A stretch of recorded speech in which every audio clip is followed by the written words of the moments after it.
Taking a closer look at officer-involved shootings in San Diego, the unusual move by the district attorney's office for one investigation, and why some legal experts see it as a politically calculated decision. And the search for accountability after shutting down San Onofre, from the larger-than-life characters to a flurry of characters, the people who want to know who's protecting the customers. The darkest moment may be that moment just before the dawn of a great fulfillment. Honoring the man who inspired a generation of dreamers, the fight for equal rights then and today. KPBS Evening Edition starts right now.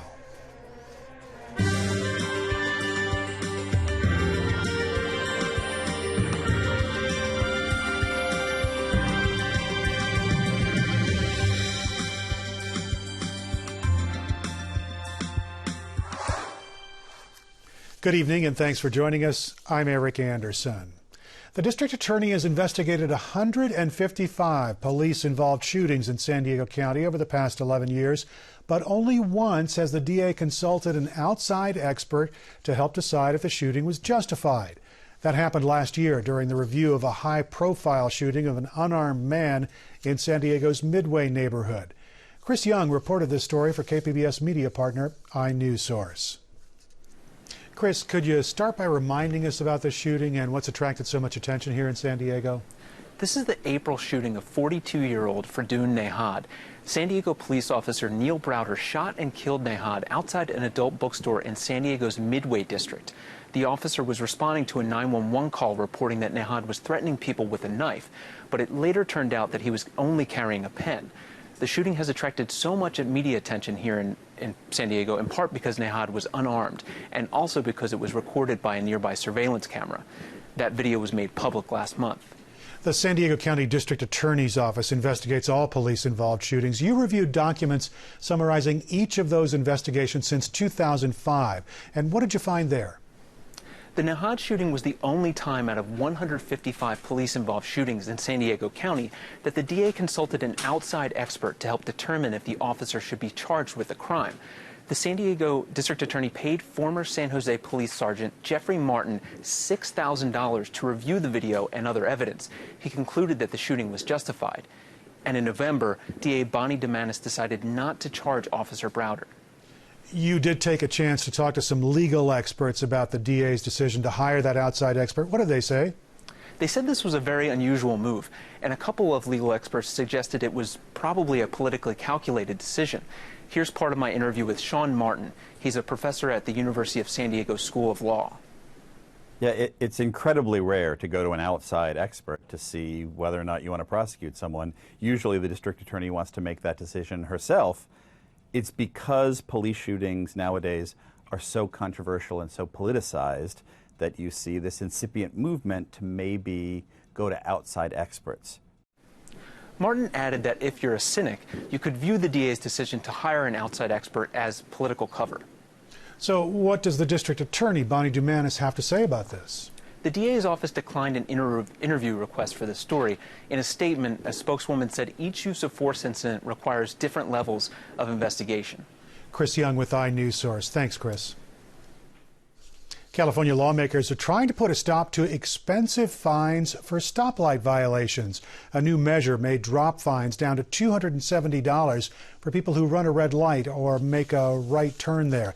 If a driver is caught running straight through a red light, the fine will remain at $500. Now, a similar bill was vetoed by Governor Arnold Schwarzenegger back in 2010. A budget plan by California senators to reduce homelessness has a potential hitch. Senate Leader Kevin De Leon proposed $2 billion in bonds to build housing units for homeless people with mental illnesses. The plan wants to do that without raising taxes or spending. And lawmakers say they could use Prop 63 money. That's a 1% tax on people earning more than $1 million a year. Voters approved that measure back in 2004 to fund the county mental health programs. The outstanding question is whether the government can tap that money without going back to the voters. The state attorney general's office considered the issue 10 years ago, and the answer they came back with then was probably not. The nation remembers Dr. Martin Luther King Jr. today. Thousands took to the streets at the state's capital to honor the life and legacy of the civil rights leader. A 6-mile procession, including marching bands, a parade of cars and community leaders, and also some of the original activists who marched for a dream back in the 1960s. The sad thing is that there's still so many issues that our country needs to tackle. I'm encouraged by how people in Sacramento, we understand that even though we've made a lot of progress, that there's still work to do. MLK Day also marks a day of service for hundreds of volunteers helping with improvement projects throughout California. Now, there was a lighthearted moment from a day of service in Washington, D.C. today. This is President Barack Obama coming up short in a game of rock, paper, scissors at an elementary school. That's where the president and first lady helped build a garden bed where they planted vegetable seeds with the students. More than 1,000 San Diegans attended a Martin Luther King Jr. celebration today at the Balboa Park Activity Center. KPBS Fronteras reporter Jean Guerrero has the story. Don't you patronize me now that I am free. You better recognize your sister and your brother as me. San Diegans ate breakfast while listening to speakers at the 28th annual All People Celebration. The sold-out event celebrated the life and legacy of Martin Luther King Jr. The keynote speaker was Emmy Award-winning journalist John Carlos Frey. He called on audience members to become citizen journalists, saying it's important for everyone to play a part in exposing injustices. I'd like to join you, and I'd like you to join me, and those like me, to use our resources, to use our strengths and our talents to create justice, because that's how it happens. We have to create it. We can't wait for it. We have to create it. The audience gave him a standing ovation after his speech. Frey says Martin Luther King Jr. serves as inspiration for people to fight for a better San Diego. I think if you were to define Martin Luther King in one word, it would be justice. And all of these individuals who are here, the organizations that are here, are fighting for justice, or they want justice, which means equality, which means being on a level playing field with everybody else. That's what he fought for. And now's not the time to be fearful. Alliance San Diego hosted the event. Associate Director Chris Wilson said it's meant to highlight the role residents play in solving local problems such as discrimination against immigrants, police brutality, racism, and more. Dr. King's dream is what we're all working towards. And we need one day a year where we can come and be recharged and revitalized and re-inspired to continue doing the good work of building a beloved community. The whole room is on its feet. The audience included members of the NAACP, the San Diego Dream Team, and other organizations. More than 50 social justice organizations participated. Jean Guerrero, KPBS News. Many who marched with Dr. King are reflecting on the evolution of the civil rights movement.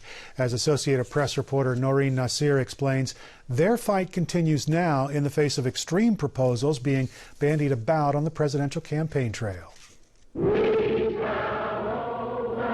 For many, Martin Luther King Jr. Day is a time to honor the achievements and legacy of the civil rights leader. For others, it's a time to reflect on their own involvement in the civil rights movement through activism that was evolving across the country. We were picketing around the campus because they were not allowing African Americans or people of color to rent some of the apartments in the area. And that's when King came up. Absolutely fabulous. Just so inspiring. The darkest moment may be that moment just before the dawn of a great fulfillment. Katara Aleem first joined the movement in Massachusetts as part of the Student Nonviolent Coordinating Committee. I think what inspired me was seeing people around my age standing up in front of the dogs and withstanding the water hoses and saying, yes, God is on our side and we're going to do this. They faced police dogs, clubs, and electric cattle prodders. We were fearless. We certainly knew as we were going down south the danger, but that was so far in the back of our minds because of this energy. For Ibrahim Mu'min, that same sense of urgency and awareness began when he was just a teenager living in the segregated South. As a young 15-year-old in Columbus, I was pretty angry and upset about the condition of black people in Columbus, Georgia. But there is another part of both Mutman and Aleem's identities they say has led them to continue their fight for justice. They are both Muslim. The African American Muslims, remember now, came out of segregation. Segregation is American apartheid, oppression, being mistreated because of your race. Mutman says he, along with other Muslim Americans, have grown concerned by the anti-Muslim rhetoric being spread by politicians and presidential candidates. Total and complete shutdown of Muslims entering the United States. It's the same technique and the same strategies that have always been used. If Martin Luther King were alive today, what would he say to Donald Trump and to Ben Carson when they talk about banning Muslims from the country, or a Muslim can't be run for president? Obviously, he would object to that. For both Mutman and Aleem, the message they want to give other Muslim Americans worried about Islamophobia is one of perseverance and unity. We know how to live through this because we lived through the KKK. We have to continue to fight against racism, Islamophobia, all the isms that fearful people try and impose to try and blame other people for the problems that exist in the society. But Aleem says those battles cannot be fought alone. It has to be together. Absolutely, we have to do it together. Muslim, Christian, Jew, white, black, north, south, east, west. We have to find those connections with those people to stand and correct this together. Noreen Nasser, Associated Press. About 400 people showed up in Balboa Park today to show their support for Muslim women. It was a mix of Muslims and non-Muslims. Several speakers talked about the prejudice they face as Muslim women, especially with the political backlash after the attacks in San Bernardino. You know, I think with the elections and everything that's happening, I think there's a lot of political candidates that are using Muslims as a scapegoat.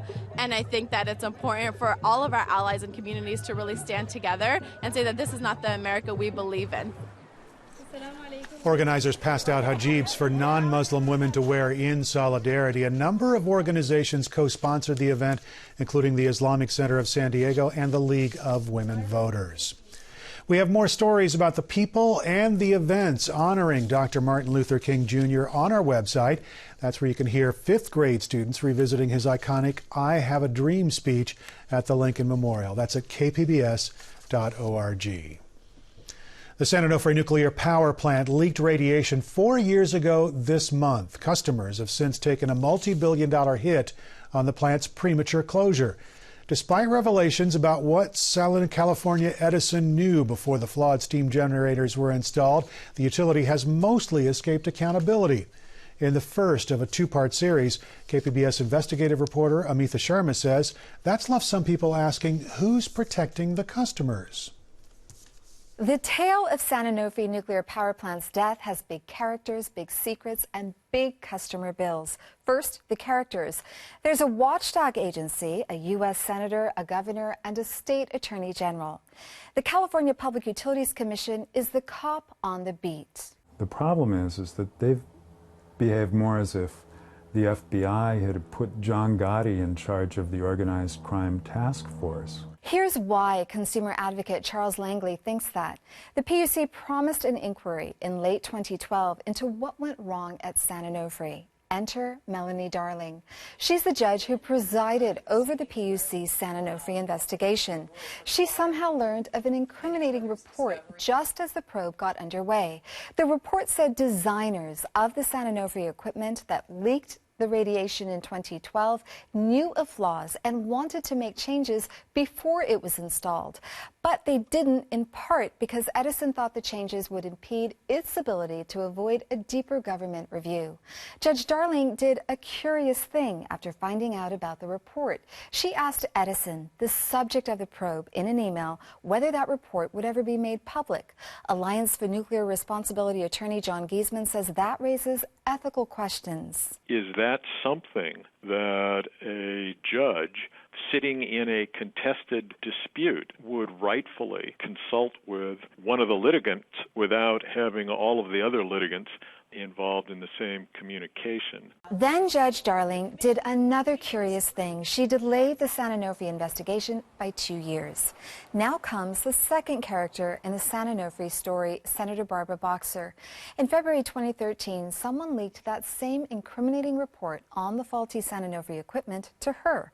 Unlike Judge Darling, she didn't put off a probe. Boxer instead called on federal regulators to immediately open an investigation.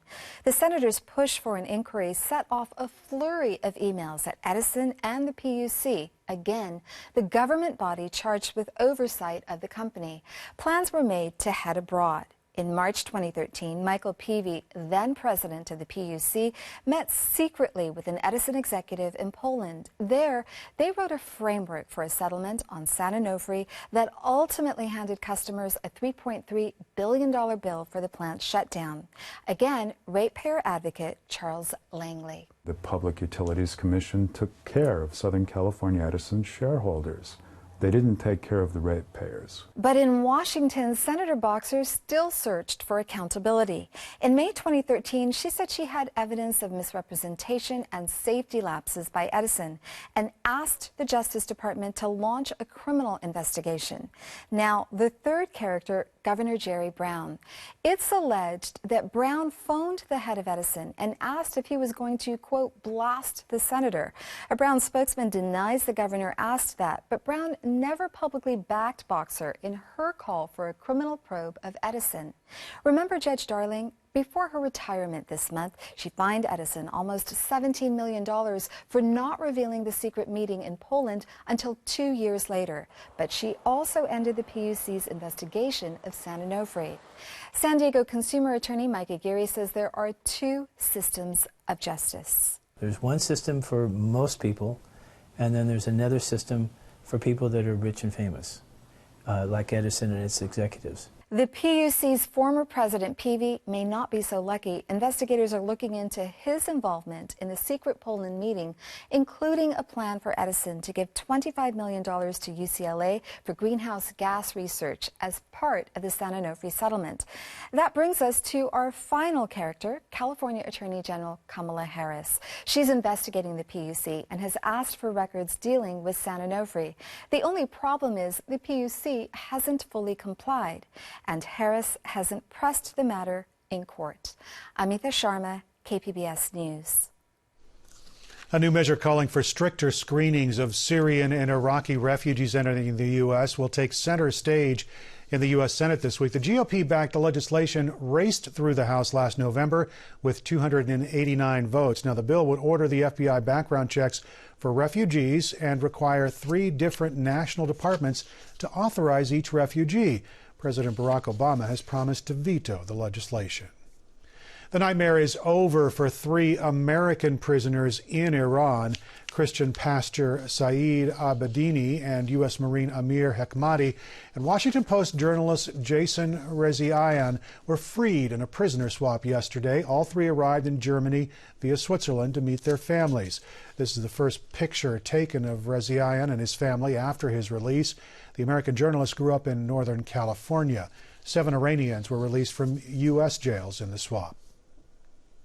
The rising cost of medicine has some Americans finding bargains on the other side of the U.S.-Mexico border. Cronkite News reporter Erica Long takes a look at Nogales, Mexico, where it's a thriving spot for the medical tourism industry.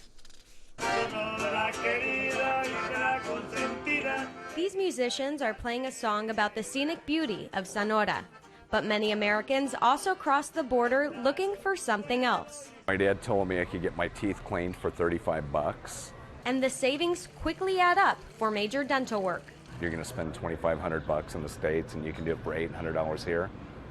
You know, makes sense. The cost of both private and public insurance has increased along with deductibles, and some services are not covered at all. It's especially difficult for retired Americans. They have no insurance except Medicare, so they have no dental insurance, generally no eyeglass insurance. They have to go where they can afford it. And so if that means coming down here, that's where they go. Take care of yourself. Americans also go to pharmacies in Mexico for low-cost prescription drugs. Cristian Juarez Romero sees it all the time. Their insurance doesn't cover the medicine, so it's very expensive. They prefer to come here and not spend as much. Customers pay half price for some drugs in Mexico.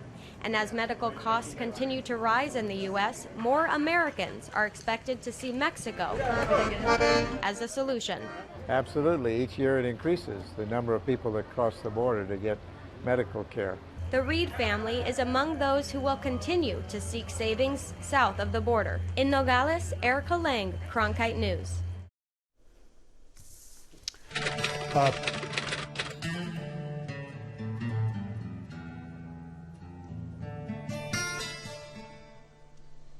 A picture-perfect takeoff, but they couldn't stick the landing. The SpaceX rocket that delivered an ocean monitoring satellite into orbit came close to pulling off its second successful return home.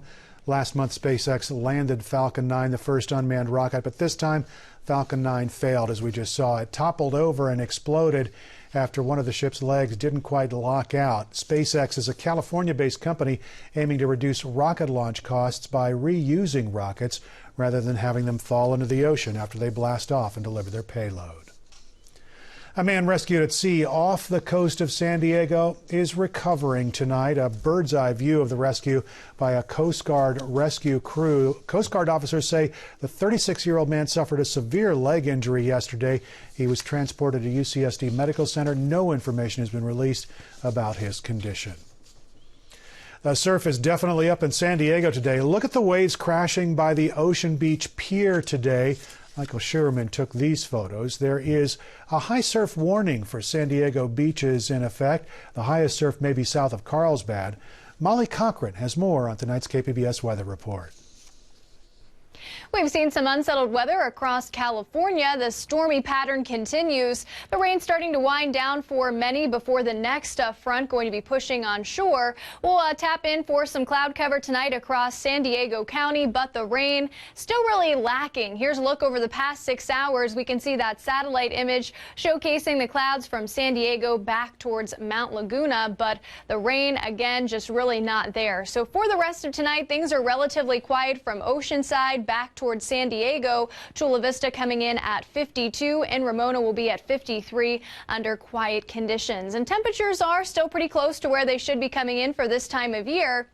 Here's a look at Tuesday. So again, that storm track really staying farther off to the north, going to be pretty much a miss across Southern California once again. Some heavier rain moves into San Francisco and even a few spotty showers towards LA. But in San Diego, we can see we're really pretty quiet as we head into the second day of the work week. Now, by the time we head into the upcoming weekend, I think that's our shot to see the potential for the next round of some cloud cover and also some showers. So here's a look across the immediate coastline. Clouds breaking for Wednesday with a daytime high of 66 degrees, pretty close to where we should be coming in for this time of year. A few degrees warmer for Thursday with partly sunny skies. Things are looking pretty good, and it's also restaurant week in San Diego. Over 200 restaurants participating, so hopefully you can head out and enjoy yourself. It will be under quiet conditions with the exception of Saturday. That's when we're looking at some low clouds coming in and also the potential for a few showers with a daytime high of 65.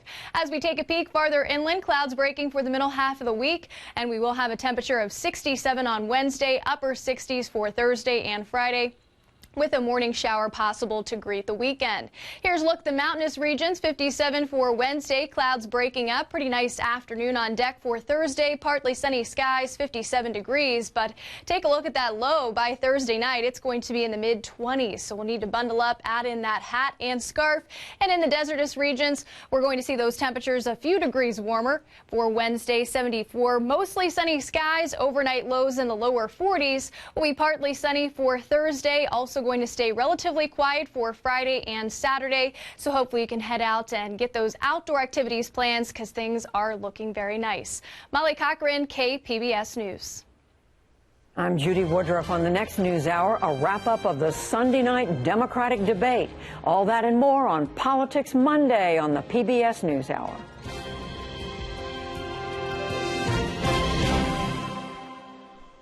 Eagles co-founder Glenn Frey died today. The singer and songwriter struggled with several medical ailments for months. He was 67 years old. He died in New York, but the musician will long be remembered for his ties to the West Coast. She got the Mercedes-Benz. Frey co-writing the iconic Hotel California. He also had a hand in producing some of the band's other major hits like Tequila Sunrise, Life in the Fast Lane, and Take It Easy. His solo career led to a major hit in the 1980s. Frey's failing health had forced the Eagles to pull out of an appearance at the Kennedy Center Awards back in December. He was suffering from a number of intestinal-related issues. He had major surgery in November and never fully recovered. Here's a look at what we're working on tomorrow in the KPBS newsroom. On Morning Edition, a new way to get your cocktail buzz. The push at the state capitol to ban powdered alcohol. And on Midday Edition, the battle over Carlsbad's Strawberry Field development comes down to the wire. The debate over a special election. That's tomorrow on KPBS Radio. You can find tonight's stories on our website, kpbs.org/evening edition. Thanks very much for joining us. We'll be back here again tomorrow night. Have yourself a great evening.